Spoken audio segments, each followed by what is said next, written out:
Oui, la grâce est grâce pour celui qui la reçoit comme grâce. Que Dieu vous bénisse.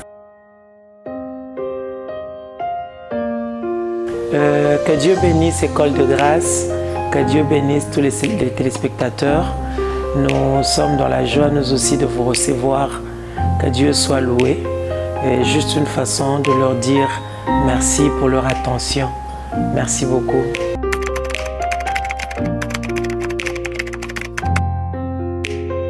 Très bientôt, nous attendons cet album à bras ouverts, avec un cœur plein d'espérance, parce que je connais la grâce que le Seigneur a enfouie dans la vie de notre sœur Renestine Mboma. J'aimerais lui dire ça en lingala, parce que ils appellent to wuti na bomo na nyonso nzamba azubiso abengi biso na musala ko salela ye ezala na kati ya la mano Didio. Déjà avant la mano Didio, j'étais déjà avec la sœur Renestine Mboma et na Pepe Ukin. C'est une sœur extraordinaire, formidable, Renestine. Et to sambeli na ye na ba ndenge nyonso to sambeli mingi et tozo continuer ko sambela mingi si bien que bango baza musika aza na Suisse biso za na Kinshasa tozo continuer musala oyo nzamba bengeli biso. Mais c'est une sœur oyo toloni ensemble et belé na kati ya prière. Ba prière na épée et côté belé na kati ya la mano Didio o que tilelo to lobaka so tozo bika makambo ebele ya kitoko iza ba prière na bango iza ba prière ya bana na biso ebele oyo bazalelo musika. Alors album na ye grâce infinie nazui ngolu ya koyoka ngo et je me dis Renestine a bombaki a enkesaki et azui penza ebele ya la mano Didio. Nzamba bomba yo ya René, nzamba batela yo, nzamba batela mobali na yo webi ke tolinga abino mingi, nzamba batela bana, nzambe apesa oyo nyonso esengeli pona album oyo, parce que esengeli bota na nzambe bayoka ngo pe bapambwama nga moko na 8 ans ya koyoka album oyo banzembo eyembami na kati. Je dis merci Seigneur, merci Jésus, parce que ezakaka ye mutu akoki kosala makambo ya lolenge oyo. Nazali na besoin na rappeler Renestine ba comédie a passé na ba retraite na biso omona ba pesi mbongo to lamba na poko to kita jeune to za nango omona René so ake wenze na kana mbongo ba pesi biso ya biloko wana asomi no mwa farine moko muke asomi ba impérial ba guana ayena en dehors ya biloko kolia asali no mwa ba mikate na siko batu na retraite ba do silika na mona ki fait na sango kaka siko. Donc c'était un peu ça. Comme tout ça, vivre dans la retraite na biso et ça qui vraiment un moment qui toko ensemble. Il y a Rolukelongi na Nzambe et nazo croire que elle continue na vie wana, il y a na chaleur wana, il y a Roluka Nzambe parce que ayekoli que secret mususu ezate René. Grâce sur grâce, car un dernier titre et album na yo ezali grâce sur grâce, je le dis de tout mon cœur.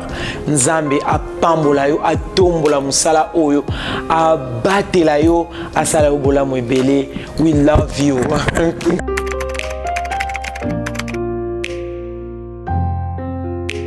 Donc on a connu des moments, il y a esengo ebele, to tamboli banzela oyo ya ndenge na ndenge. Nangulu na Nzambe tilelo, on garde contact et musala ya Renestine elo kwa musala na ngamoko ona elo kwa mwana na boti na pesi vinga moko. Donc grâce infinie au eza album na biso ya la mano Didio. Donc bandeko ba consommer yango sans modération, ba consommer parce que témoignage dans sala eza vrai. C'est vraiment une servante de Dieu. C'est vraiment un enfant de Dieu, Renestine Mboma. Et Tolinga Kaye Mingi parce que elle garde. Azo garder biloko nzambe. Oh ndenge mosala nzambe moka lobaka. Ao batela na nzambe. Et ça nous fait du bien.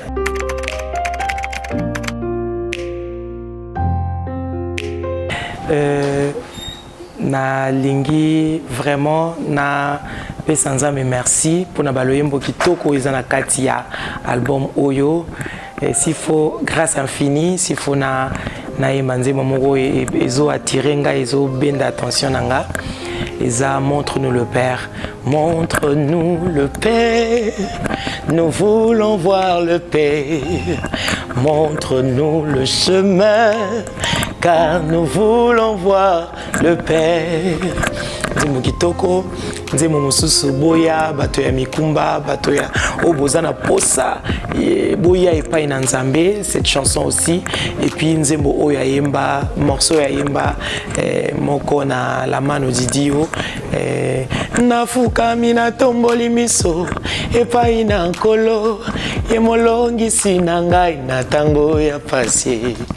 Na libulu ya kufa, ya wopesi ngai bomoi, katikati na moto, ya wolongisi ngai. Yawe Sabaoth, yondo pesi ngai longa. Ah, ya mboma, que Dieu te bénisse.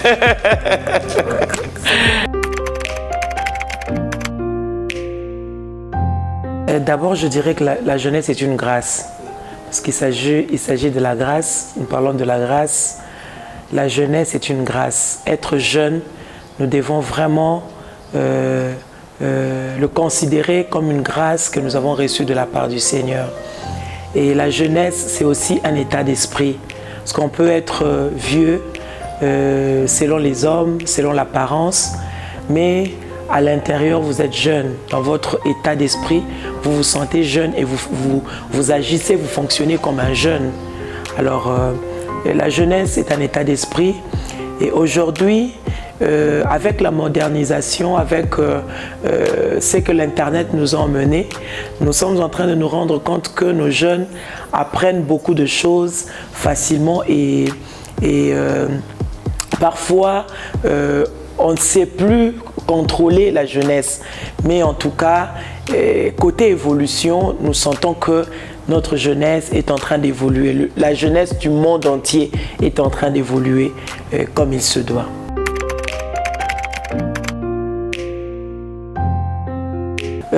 S'il faut parler de la base, je pense que ça dépend d'une société à une autre.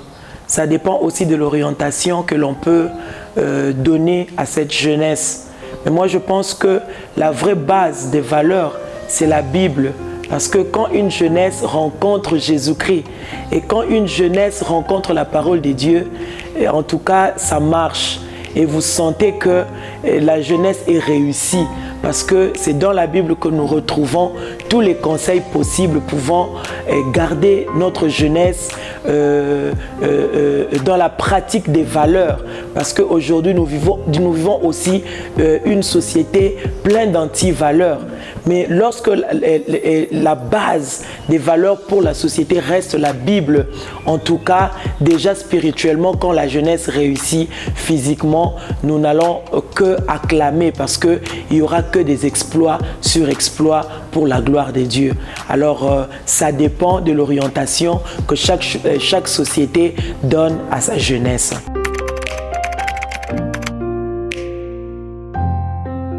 La première des choses, je dirais que la jeunesse, ou bien le jeune, doivent comprendre que la jeunesse est une grâce. Et la grâce, on ne peut pas la fouler aux pieds. Quand la grâce vous est donnée, en tout cas, la meilleure chose à faire, c'est de la protéger, c'est de la garder. Alors, en tant que mère, toujours en contact avec le jeune, avec la jeunesse, je dirais à tous les jeunes qui me suivent en ce moment, premièrement, d'aimer le Seigneur. Parce que dans la Bible, ils auront le conseil possible à les aider pour le permettre à bien se tenir dans la société.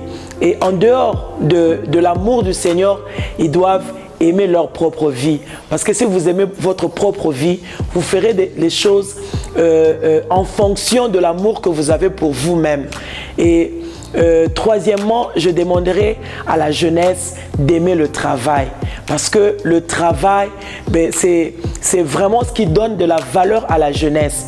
nous devons aimer le travail. Jeunes, vous qui m'écoutez, vous qui avez l'opportunité de m'écouter, dans quelque domaine qu'il soit, dans n'importe quel domaine que vous soyez, bien aimés, jeunes, aimez le travail. À l'église, aimez le travail. Dans la société où vous travaillez, dans l'entreprise où vous travaillez, aimez le travail. Parce que la Bible déclare que tout ce que vous faites, faites-le de bon cœur, comme pour le Seigneur et non pour les hommes. En tant que jeunes, nous devons aimer le travail parce que c'est pendant la jeunesse qu'on peut maximiser. C'est pendant la jeunesse qu'on peut bien travailler pour amasser ce qui soit nécessaire pour notre vieillesse. Parce que quand la force vous quittera, vous allez regretter votre jeunesse. La jeunesse, c'est l'ère, je ne parle pas de l'heure d'abord, mais je dis c'est l'ère de la force, c'est aussi l'heure de la force, c'est le moment de la force, c'est le temps de la force. Alors, si la jeunesse vous quitte aujourd'hui, vous allez regretter parce que la force vous quitte, vous n'aurez plus la possibilité de bien travailler et d'acquérir ce que votre vision vous a peut-être poussé d'acquérir ou d'accomplir dans la vie. Donc, vous serez en mesure d'acquérir tout ce dont vous avez besoin si vous profitez au maximum de votre jeunesse. C'est diabolique. C'est diabolique. Alors, j'entends parler de ces phénomènes Ujana et ça fait partie aussi de nos sujets de prière de tous les jours. Parce que ce sont des fléaux que le diable est en train d'injecter dans nos sociétés pour détruire des vies, pour détruire la jeunesse. Parce que même le diable est conscient que, même si ce n'est pas écrit dans la Bible, mais la jeunesse, c'est l'espoir de demain. Parce qu'une génération s'en va et il y a une autre qui doit remplacer.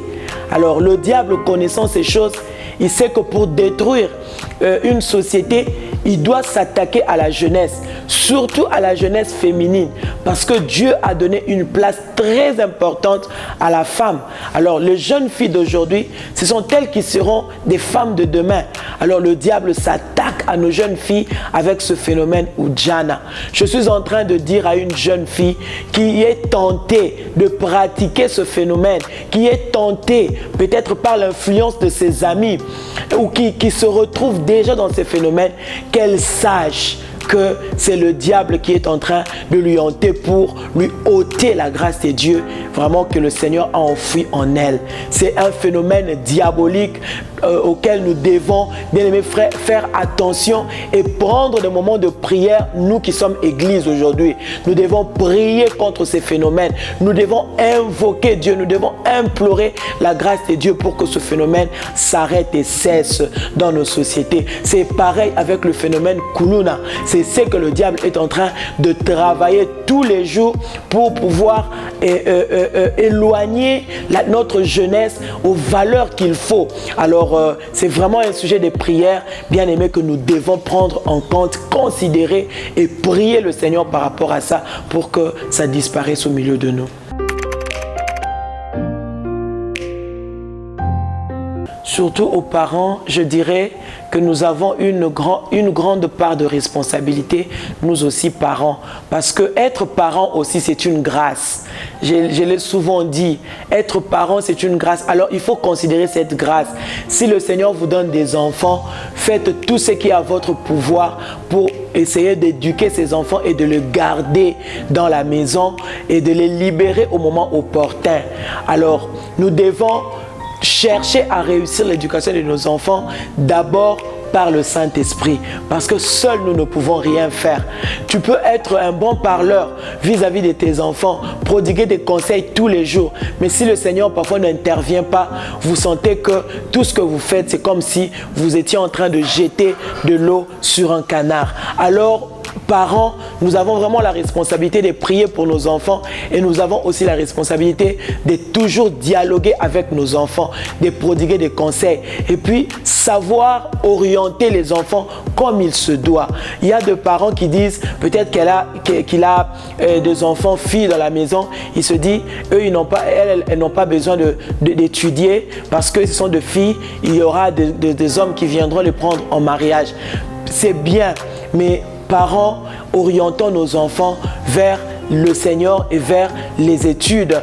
Parlons avec nos enfants, discutons avec nos enfants, dialoguons avec nos enfants, donnons à nos enfants tout ce que nous avons nous, parce qu'on ne donne que ce qu'on a. Si vous prétendez avoir quelque chose, vous estimez qu'en vous il y a des valeurs, alors ce que nous avons à faire, ce que vous avez à faire, bien aimé, c'est d'inculquer ces valeurs à vos enfants et ça leur permettra de suivre la bonne voie, le bon chemin. Et nous avons une plateforme que nous avons mise à la disposition des couples que nous appelons Lemba's Family. La famille Lemba, c'est la famille de nos parrains et de nos filleuls. Et donc nous avons fait de sorte que tous nos filleuls soient unis, ils sont en contact, même ceux qui sont à l'étranger. Et d'ailleurs, nous venons de parrainer un autre mariage dont le couple vient de l'Europe. Par la grâce de Dieu, nous encadrons nos filleuls comme ça. Chaque fois, nous avons des rendez-vous, soit de prière ou encore de rendez-vous d'édification, des partages que nous organisons comme ça toutes les fois avec nos filleuls pour pouvoir un peu nous exhorter, nous édifier, et cela nous permet d'ériger de garde-fous en vue de protéger nos couples, parce qu'il n'y a personne qui soit parfait ou parfaite, il n'y a personne qui soit parfaite. Alors étant donné que nous avons toujours besoin d'écouter les autres, alors nous avons mis en place cette plateforme en vue de partager de temps en temps et entre nous, de débattre sur des sujets parfois qui nous font mal dans nos couples. Alors, nous conseillons que les fiançailles ne durent pas très longtemps. Parce que si les fiançailles durent très longtemps, je crois qu'avec cette chair qui réagit toujours négativement par rapport aux valeurs chrétiennes, en tout cas, si les fiançailles durent très longtemps, vous risquerez de brûler les étapes au fur et à mesure que vous vous rencontrez. Raison pour laquelle nous demandons que les fiançailles ne durent pas très longtemps. Nous conseillons aux fiancés de se rencontrer toujours dans des places publiques, c'est-à-dire même si ce ne sera pas dans la rue, mais que ça soit, même si c'est dans la parcelle, mais que ça soit dans un endroit vu de tous.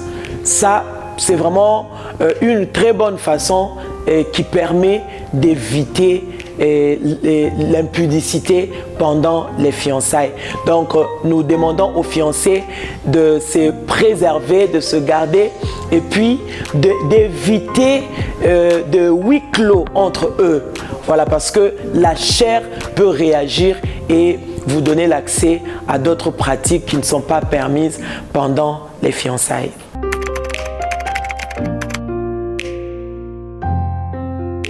Ah, d'accord, ok, je comprends.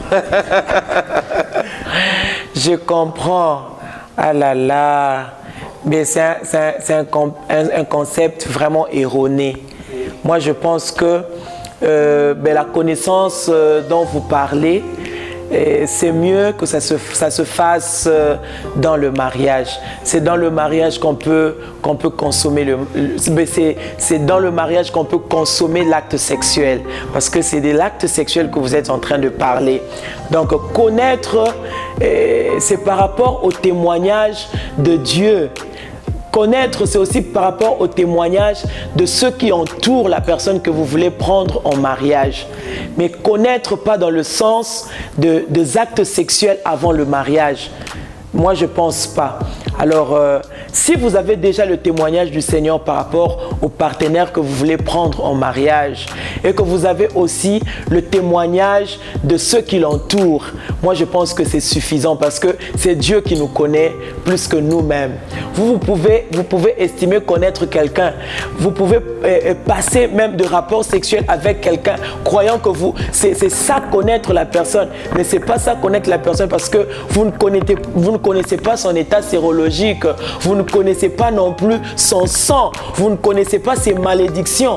Mais si vous voulez bien connaître la personne, il faut demander conseil au Seigneur. C'est lui qui peut vous répondre par rapport à toutes les questions que vous pouvez avoir concernant la personne que vous voulez prendre en mariage. Donc, en cherchant à connaître la personne par votre propre méthode, vous risquez de faire des choses qui ne confesseront pas le Seigneur et attirer sur vous des malédictions. Vous croirez que vous connaissez la personne, mais en réalité, vous ne le connaissez pas. Vous faites une grosse erreur, une grosse bêtise.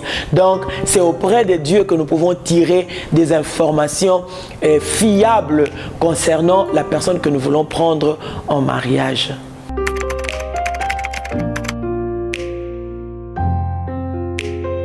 Il n'y a pas que de chrétiens qui font beaucoup d'enfants, il y a aussi des païens qui font beaucoup d'enfants, mais tout dépend de la vision de la famille, de la vision d'un couple.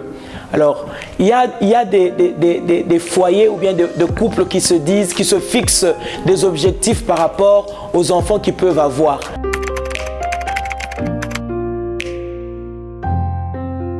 Quand je passe à la télé, beaucoup plus, j'aime parler de ceux qui m'appellent à l'émission.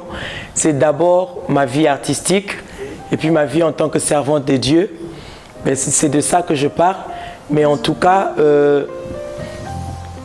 en dehors de ce que nous faisons comme carrière musicale, en dehors de ce que nous faisons comme servante de Dieu, et par la grâce de Dieu, nous avons d'autres activités qui ne sont pas importantes pour nos bien-aimés qui nous suivent.